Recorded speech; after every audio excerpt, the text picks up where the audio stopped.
If you're a KNUST student and you are trying to check your semester results, but you are not sure of the correct steps or you are encountering issues with the portal, this video is for you. In this video, I'll show you how to check your result on the KNUST student portal step by step so that you can get access to your grades without stress. Let's get straight into it. To begin, we open any browser of our choice. You can also do the same on the AIM app on your phone. So let's get into the process. We will search. With the first process, I made mention of you searching the apps.knust as we have here method, or searching straight with the student portal. So we'll go straight to the KNUST student portal. Then we will log in with our credentials. Alright, so we will provide our username, the student ID, and a password. I'm using a pass key here, so I don't normally waste time with the typing of the password.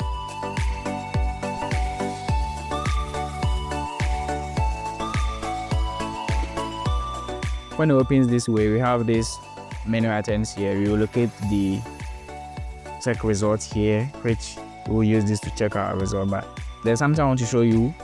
Let's get to the check result and I'll show you why this is important.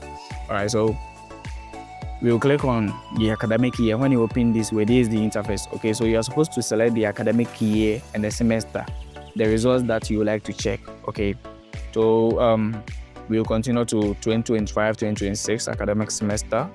Then let's say first semester, which one that will do. And you click on display result. Let's see what happens. This is what happens. It says the results for the 2025-2026 academic year semester 1 have not been approved. Yes, have not been approved for online display. Please try again later. You have not accessed your lectures. So this is the big deal. You've not accessed your lectures.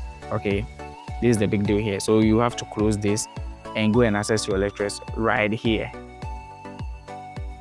And before you know that there's something that you are lacking, I mean, you've not done something, you can use this just checker here or this one, which will lead you to the same place to check what you've not done. So, okay, paid fees, matriculation status, oath, biometric registration, here is the lectures assessment. You've not done the lectures assessment. Okay, so for you to be able to, display the result for the first semester, you have to click on access lectures to access your lectures before you be able to see the result. All right, so let's go back to check the result. After doing the assessment, let's check for a different year and let's see. This is 2024-2025. Okay, so we select the first semester for 2024-2025 and click on display of result. So here we have the results slip for this particular academic year. We have the courses, the program name, the marks, credit hours, and the grade that you'll be getting for that particular semester, you understand? And also the semester and its accumulative points that you are going to get. So this is how you can check your results for a particular semester or for whatever program that you are doing, the Kwame Nkrumah University of Science and Technology. This brings us to the end of this video. If you've not subscribed to the channel yet, kindly hit on the subscribe button below to subscribe to the channel so that you don't miss any important student guide we bring your way.